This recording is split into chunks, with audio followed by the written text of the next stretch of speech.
નમસ્કાર, Gujarat ફર્સ્ટના social media પ્લેટફોર્મમાં આપનું સ્વાગત છે. હું છું આપની સાથે વિકાસ મુકવાણા. તો આવનારા 24 કલાક ખૂબ જ મહત્વના એટલા માટે છે કારણ કે જે સીઝ ફાયર હતું એ હવે પૂર્ણ થવા જઈ રહ્યું છે. પહેલા 11 એપ્રિલે સીઝ ફાયર મૂકવામાં આવ્યું હતું, જે હવે તેની ડેડલાઇન બુધવારે ભારતીય સમય અનુસાર વહેલી સવારે પૂર્ણ થવા જઈ રહી છે. અને ટ્રમ્પ પોતે કહી ચૂક્યા છે કે જો કોઈ ડીલ નહીં થાય તો અમે બોમ્બ વર્ષા કરીશું, ઈરાન પર અમે કહેર વર્ષાવીશું, એવી વાત કહેવામાં આવી છે. એટલે આવનારો સમય દિવસ ખૂબ જ મહત્વનો એટલા માટે છે કે શું આમાં યુદ્ધ વિરામ ફરી આગળ વધશે કે પછી કોહરામ મચવાનું છે. જે શાંતિ વાર્તાની વાત થઈ રહી છે, વાર્તા 2.0, શું એમાંથી કોઈ ડીલ નીકળશે કે પછી આમાં ઓર વિધ્વંસક યુદ્ધ થવાનું છે, એ આવનારા 24 કલાકમાં નક્કી થઈ જવાનું છે. હવે પેચ ક્યાં ફસાયેલો છે? ઈરાન કહી રહ્યું છે કે અમને અમેરિકા પર કોઈ ભરોસો નથી કારણ કે આ સીઝ ફાયરની વચ્ચે પણ આપણે જોયું ગઈકાલે પહેલા તો ઓલરેડી અમેરિકાએ બ્લોકેડ કર્યું છે, નેવી બ્લોકેડ, પોતાના જહાજો સમુદ્રમાં મૂક્યા, ઈરાનના જહાજોને નીકળવા નથી દેતા, એક એ પહેલો ભંગ કર્યો. સાથે સાથે ગઈકાલે ઈરાનનું એક જહાજ પણ અમેરિકાએ કબજે કર્યું, જેનાથી ઈરાન કહી રહ્યું છે કે તમે સીઝ ફાયરની વચ્ચે પણ આવી હરકત કરો છો, અમે તમારા પર વિશ્વાસ કેવી રીતે મૂકીએ. ટ્રમ્પ કે જે રોજ અલગ અલગ વાતો કરી રહ્યા છે, ટ્રમ્પ પર કોઈ ભરોસો નથી કરી રહ્યું.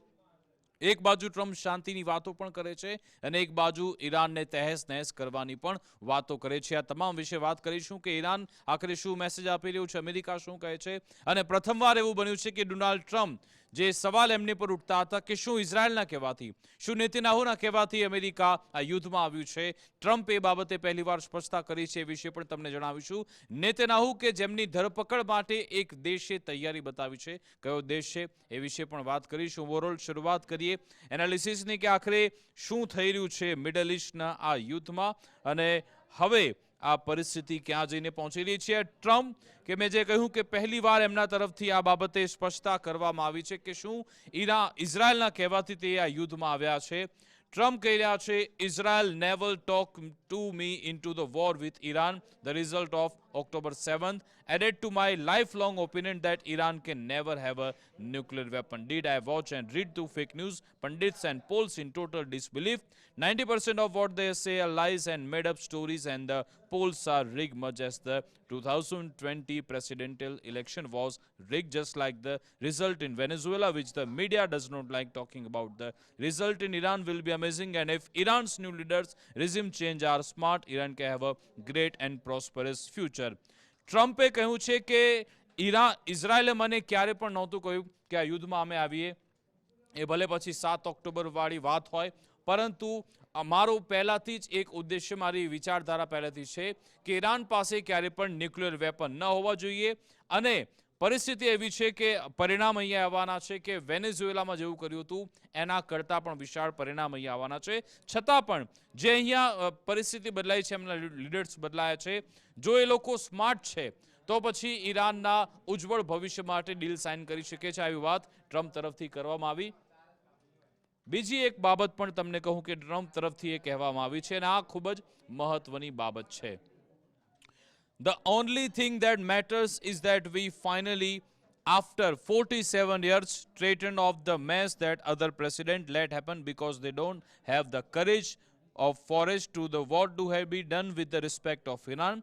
ટ્રમ્પ કહી રહ્યા છે કે આ 47 વર્ષમાં ઘણા મોકા આવ્યા, ઘણા રાષ્ટ્રપતિ આવ્યા અમેરિકાના, પણ એ લોકો એ કરેજ ન દર્શાવી શક્યા. પણ હું હવે કામ કરવા જઈ રહ્યો છું. એમણે કહ્યું કે I am not going to let them rush to the United States in making a deal that is not as good as it could have been. Trump કહી રહ્યા છે કે હું એવી ડીલમાં નહીં જવા દઉં કે જેનાથી અમેરિકાને નુકસાન જતું હોય. આ આખું જે ટ્વીટ છે એમાં ટ્રમ્પ એ વાત કહેવા માંગી રહ્યા છે. ટ્રમ્પ તરફથી કહેવામાં આવ્યું છે કે ઓબામા તરફથી જે ડીલ મૂકવામાં આવી હતી, જેને ઈરાન ન્યુક્લિયર ડીલ કહેવામાં આવે છે, ટ્રમ્પે ઓફર આપી છે કે મારી પાસે એના કરતાં પણ બહુ સારી ઓફર છે, ઈરાન ફક્ત એને એક્સેપ્ટ કરી લે. ટ્રમ્પ, અને આ ઇતિહાસમાં પહેલીવાર એવું થઈ રહ્યું છે અમેરિકા મહાસત્તા જે વારંવાર યુદ્ધ પતી જાય માટેના પ્રયત્નો કરતો હોય, વારંવાર ડીલની વાતો કરતું હોય, એની સામે પરિસ્થિતિ એવી છે કે ઈરાનનું ડેલિગેશન એ વાતચીત માટે તૈયાર છે જ નહીં. ગઈકાલે મેં તમને બતાવ્યું હતું કે ઈરાનના જે વિદેશ મંત્રાલયના જે પ્રવક્તા છે એમના તરફથી કહ્યું કે નેગોશિએશન માટે અત્યારે કોઈ અમારી વિચારણા નથી. થોડા ઘણા સંકેત તો આપવામાં આવી રહ્યા છે, પણ જે સમાચાર આવે કે અમેરિકાનું જેનું કન્ફર્મેશન ડોનાલ્ડ ટ્રમ્પ પોતે કરી ચૂક્યા છે. ગઈકાલે મેં તમને ટ્વીટ બતાવ્યું હતું, અમેરિકા ટ્રમ્પે પોતે કહ્યું કે અમારું ડેલિગેશન પાકિસ્તાન પહોંચી રહ્યું છે. ગઈકાલે એક અમેરિકાના પત્રકાર સાથે વાતચીત દરમિયાન પણ ટ્રમ્પે કહ્યું કે હા, એમણે પોતે કન્ફર્મેશન આપ્યું હતું કે જેડી વેન્સ ઇસ્લામાબાદ પહોંચી રહ્યા છે.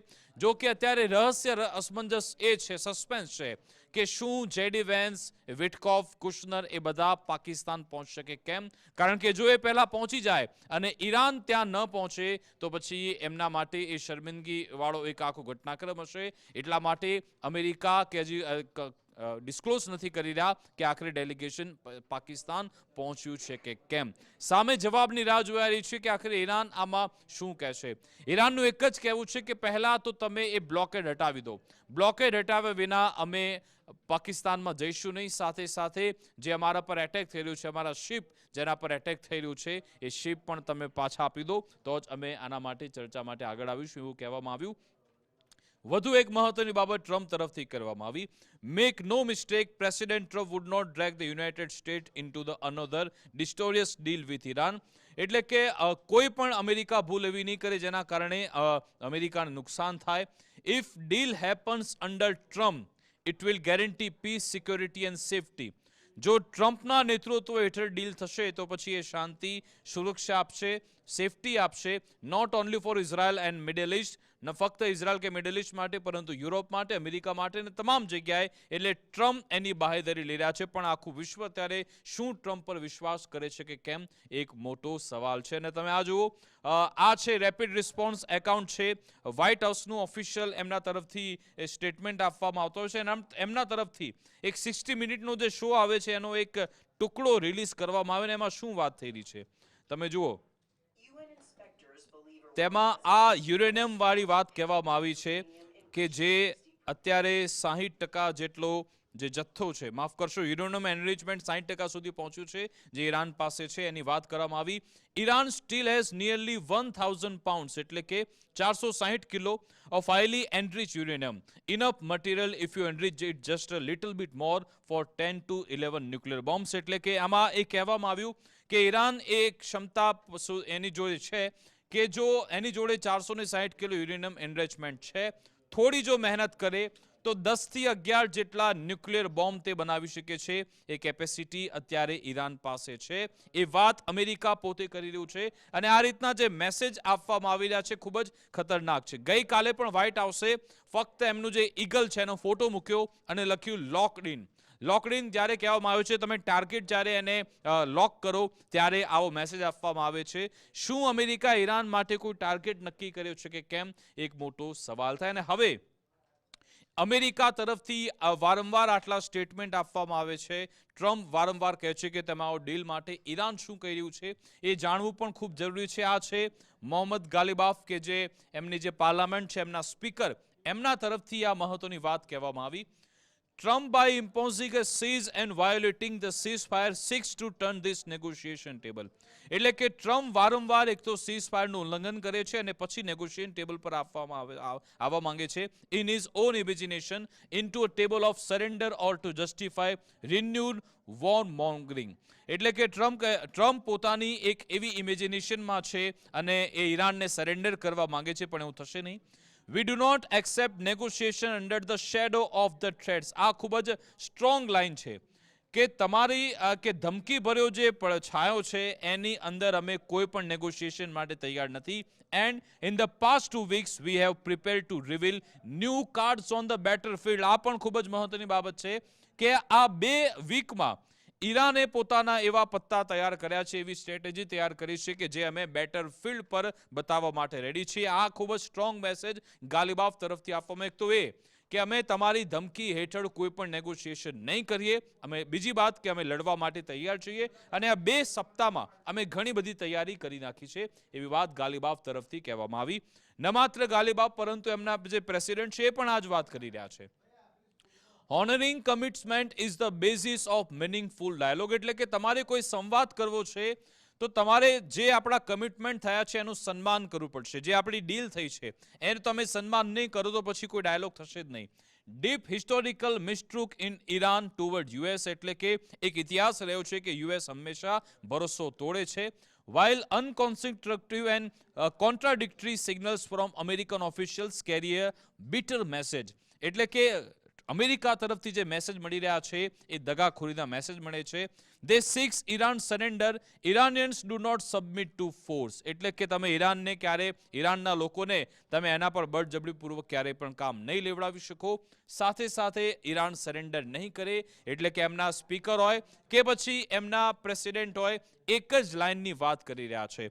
પણ સૌથી મહત્વની બાબત એ છે કે જે સમાચાર આવ્યા છે એ સમાચાર એ છે કે શું ઈરાન આ નેગોશિએશન કેમ થતા નથી. વાત એવી છે કે કદાચ ઈરાનની અંદર જ એમની મિલિટરી એટલે કે IRGC અને સરકાર આખી એ પોલિટિકલ વિંગ એમાં કોઈ મતભેદ થયા છે, એટલા માટે આમાં વાર ખૂબ લાગી રહી છે. કારણ કે એમના મેસેજ તો એક સાથે છે, સાથે એમનું એ ઈરાનનું જે ઓફિશિયલ એમની સરકારી મીડિયા ચેનલ છે એમના તરફથી શું કહેવામાં આવ્યું, no Iranian diplomatic delegation be it primary or secondary team or initial or follow up mission has travel to Islamabad Pakistan so far. એટલે કે અમારી પ્રાઇમરી કોઈ ટીમ હોય કે પછી સેકન્ડરી કોઈ પાકિસ્તાન જવાનું નથી, એનું કન્ફર્મેશન એમના તરફથી આપી દેવામાં આવ્યું. એક બાજુ જેડી વેન્સ ને બધા પાકિસ્તાન આવવા નીકળી ગયા છે, કદાચ પાકિસ્તાન પહોંચી પણ ગયા છે, પણ એના કદાચ વિઝુઅલ છુપાવીને રાખ્યા હશે, જ્યારે ઈરાનના લોકો આવે ત્યારે બતાવે. પણ એની બાજુ ઈરાન નનયો મળી રહ્યું છે કે અમારે ત્યાં કોઈ વાત માટે આવવું નથી, જેનું કન્ફર્મેશન આપવામાં આવ્યું. હવે હું હમણાં જે વાત કરી રહ્યો હતો કે આમાં મડાગાંઠ ક્યાં સર્જાય છે. IRGC અત્યારે ફૂલ કંટ્રોલમાં છે, કહેવામાં આવી રહ્યું છે ઈરાનની અંદર, કે જે મોજતુબા ખામેનીનું માને છે. અને જે વારંવાર આ ડીલે થયું, ઈરાનને લીધે અમેરિકાએ વાત કરી, IRGC અત્યારે ફૂલ કંટ્રોલ લઈ લેવા માંગે છે. અને એટલા માટે સસ્પેન્સ છે કે શું હવે સૈયદ અબ્બાસ અરાકચી આ બધા સાઈડમાં જતા રહેવાના છે, કારણ કે IRGCના જે નવા વડા આવ્યા છે એ અત્યારે કંટ્રોલ લઈને બેઠા છે અને બની શકે એટલા માટે જ વાત બગડી શકે છે. એટલે પણ ટ્રમ્પ વારંવાર આવી ધમકી આપી રહ્યા છે એવું કહેવામાં આવી રહ્યું છે. અમેરિકા તરફથી સતત એ બ્લોકેડ રાખવામાં આવ્યું છે. તમે જો યુએસ સેન્ટ્રલ કમાન્ડનું ઓફિશિયલ એકાઉન્ટ, એમણે વિડીયો રિલીઝ કર્યો અને કહ્યું, US forces have directed 27 vessels to turn around to return to an Iranian port. એટલે કે લગભગ અત્યાર સુધીમાં જે બ્લોકેડ કર્યું 27 એટલા જહાજો હતા કે જે બ્લોકેડને પાસ કરવાનો પ્રયત્ન કરી રહ્યા હતા, જો કે અમે તેમને પાછા મોકલી દીધા છે. એટલા માટે જ ઈરાન અત્યારે ખફા થયેલું છે. સાથે સાથે આ ખૂબ જ મહત્વની બાબત છે જે CNN તરફથી રિપોર્ટ કરવામાં આવ્યું. CNN કહી રહ્યું છે કે a deal to end the Iran war seemed close then Trump started posting on social media. એટલે કે એવી સ્થિતિ છે કે ડીલ એક ક્લોઝ થવા આવે અથવા તો બંને વચ્ચે વાટાઘાટો થઈ જાય, શાંતિ થવા આવે, એ દરમિયાન જ ટ્રમ્પ કોઈ એવી વાત કરી દે છે જેના કારણે પછી આખી વાત બગડી જાય છે. તમને ખ્યાલ છે કે જ્યારે ઈરાન તરફથી અબ્બાસ અરાકચી તરફથી જાહેરાત થઈ કે ભાઈ સ્ટ્રેટ ઓફ હોર્મુઝ ફુલ્લી ઓપન થઈ ગયું છે અને કોઈ એમાં ડરવાની જરૂરિયાત નથી, કોઈ ચિંતા કરવાની જરૂર નથી, પણ એમાં પણ પછી ટ્રમ્પે ભાંગડો વાટ્યો. ટ્રમ્પે કહ્યું કે ભલે તમે ત્યાં સીઝ ફાયર કર્યું હોય, હવે અમે વધુ એક બ્લોકેડ અમે કરવા જઈ રહ્યા છે. નેવલ બ્લોકેડની અમેરિકા તરફથી જાહેરાત થઈ, સાથે સાથે ધમકી પણ આપી કે ડીલ નહીં થાય તો બોમ્બ વરસશે. એટલા માટે જ પછી અત્યારે ડીલ અટકી રહી છે. CNN અમેરિકાની મીડિયા પણ એ રિપોર્ટ કરી રહ્યું છે. અને આ વધુ એક એવો મેસેજ આપવામાં આવે છે, તમે જુઓ ન્યુઝીલેન્ડ તરફથી, ઈરાનની જે એમ્બેસી છે ન્યુઝીલેન્ડમાં એમના તરફથી, Iran leaves US delegation waiting and Washington airport. એટલે કે આ એક મીમ બનાવવામાં આવ્યું કે વોશિંગ્ટન એરપોર્ટ પર તમે જો જેડી વેન્સ છે, વિટકોફ છે અને કુશનર, એ ત્રણે ત્રણ અત્યારે આરામ કરી રહ્યા છે, કારણ કે એ લોકો રાહ જોઈ રહ્યા છે કે ક્યારે ઈરાનનું ડેલિગેશન આવે.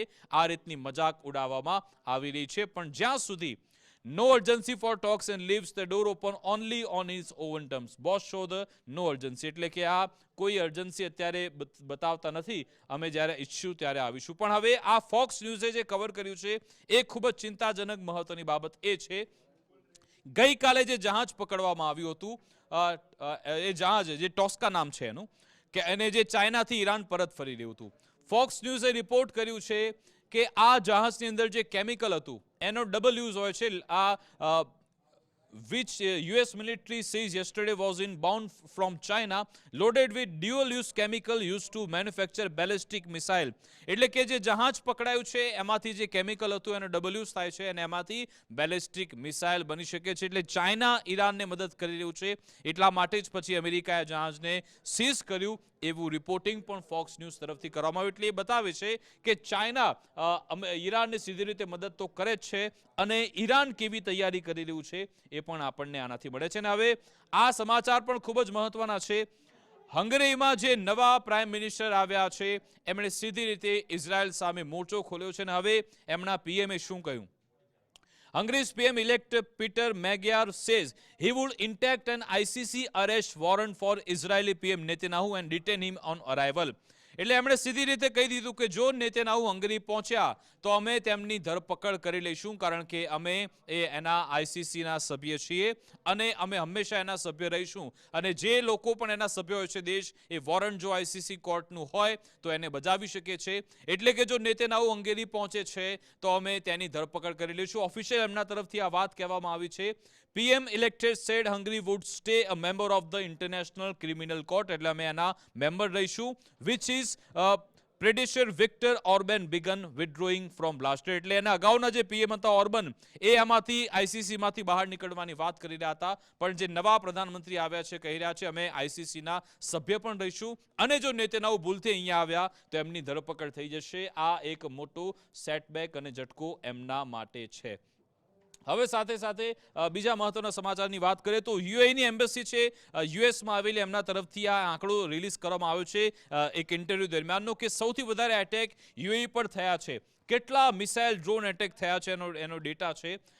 ઈરાને આ ટાર્ગેટ કર્યું છે, એમણે પોતે લખ્યું છે 2800 કરતાં વધારે મિસાઇલ એટેક યુએઈ પર થયા છે. તમે જુઓ 2819 યુએઈ પર થયા છે. ઇઝરાયલની વાત કરીએ, ઇઝરાયલ પર 1357 મિસાઇલ એટેક થયા, સાઉદી અરેબિયા પર 1231 થયા, કુવૈત પર 1214 થયા, કતર પર 730 થયા, બહેરીન પર 717, ઇરાક પર 340 અને જોર્ડન પર 287 જેટલા મિસાઇલ અને ડ્રોન એટેક થયા છે. અને એટલા માટે યુએઈ કહી રહ્યું છે કે આટલા બધા એટેક કરીને ઈરાને બતાવી દીધું છે કે અલગ જ રસ્તા પર જવા માંગે છે, એવી વાત પણ તેમના તરફથી કહેવામાં આવી છે. અને સાથે સાથે આ રીતના અલગ અલગ મીમ્સ ઈરાન તરફથી સતત રિલીઝ થઈ રહ્યા છે. તમે જુઓ કે સ્ટ્રેટ ઓફ હોર્મુઝ ઓપન થાય એ માટે ટ્રમ્પ કેવા પ્રયત્ન કરી રહ્યા છે માટેનો વધુ એક વિડીયો તેમના તરફથી રિલીઝ થયો. તમે જુઓ Trump trying to open the Strait of Hormuz, અને તમે જો વારંવાર એમને કેવા અહીંયાથી મેસેજ મળે છે. આ એક મીમ્સ તરફથી એમને એ બતાવવાનો પ્રયત્ન થઈ રહ્યો છે. આ રીતની સોશિયલ મીડિયા વોરફેર તો ચાલી જ રહી છે, પણ હવે નજર છે કે આખરે આ સસ્પેન્સ એ છે કે શું ડેલિગેશન, અમેરિકાનું ડેલિગેશન જેડી વેન્સ એ ઇસ્લામાબાદ પહોંચશે કે કેમ, કારણ કે પાકિસ્તાને તો તમામ તૈયારી કરી છે. પણ પેચ ફસાયેલો ત્યાં છે કે ઈરાન કહે છે કે અમારી જે રેડ લાઇન અમે નક્કી કરી છે એક તો એ કે પહેલાં તમે યુરેનિયમ એનરિચમેન્ટ રાખવાનો જે અધિકાર છે ઈરાન પાસે રહે છે, અને જો ટેબલ પર અમે આવવા માંગીએ છીએ તેના માટે તમારે પહેલાં તો એ સીઝફાયરનું એનું પાલન કરવું પડશે, સાથે સાથે બ્લોકેડ હટાવી દેવું પડશે. જ્યાં સુધી અમેરિકા બ્લોકેડ હટાવશે નહીં, ઈરાન કોઈ વાતચીત માટે આગળ નહીં આવે, એક એ વાત કહેવામાં આવી છે. બીજી શરત આગળ એ પણ છે કે યુરેનિયમ એનરિચમેન્ટ છે એનો હક અમને આપવામાં આવે. ચલો માની લો કોઈ વર્ષ નક્કી થઈ જાય કે 5 વર્ષ સુધી નહીં, 10 વર્ષ સુધી નહીં, એ માટે નેગોશિએશન થાય, એ નક્કી છે. સાથે સાથે એક જે દુનિયાભરમાં ઈરાનની સંપત્તિ જે સીઝ કરવામાં આવી છે એના પરથી પ્રતિબંધ હટાવી દેવામાં આવે, સંપત્તિ ઈરાનને મળી જાય, એના માટેના પણ પ્રયત્નો થઈ રહ્યા છે. ટૂંકમાં ઈરાન એક ફ્રેમવર્ક નક્કી કરવા માંગે છે.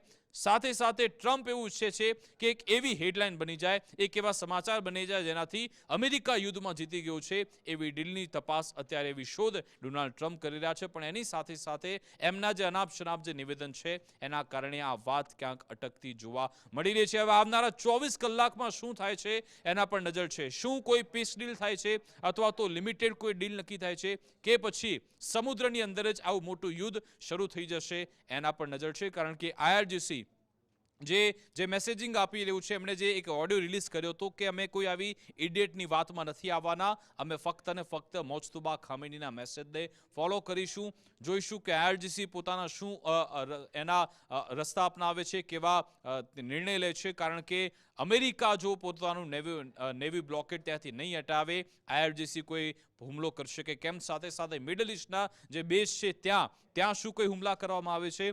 હવે સેકન્ડ રાઉન્ડની વાત થાય કે પછી સેકન્ડ રાઉન્ડનું યુદ્ધ થાય, એના પર નજર છે. આશા રાખીએ કે સેકન્ડ રાઉન્ડની આ વાર્તા શરૂ થઈ જાય, ભલે તે લાંબી ચાલે પણ કોઈ કન્ક્લુઝન પર પહોંચી એ બાબત જરૂરી છે. પણ આસિમ મુનીર અને શાહબાઝ શરીફ એ પણ ઘણા બધા પ્રયત્ન કરી રહ્યા છે. ટ્રમ્પ સાથે બેકડોર ચેનલ ચાલી જ રહી છે. જોઈશું કે એમાં ડીલ થાય છે કે પછી યુદ્ધ થાય છે. તમામ બાબતો આવી રીતે જ ટ્રેક કરતા રહીશું. આપ જોતા રહો ગુજરાત ફર્સ્ટ ન્યૂઝ.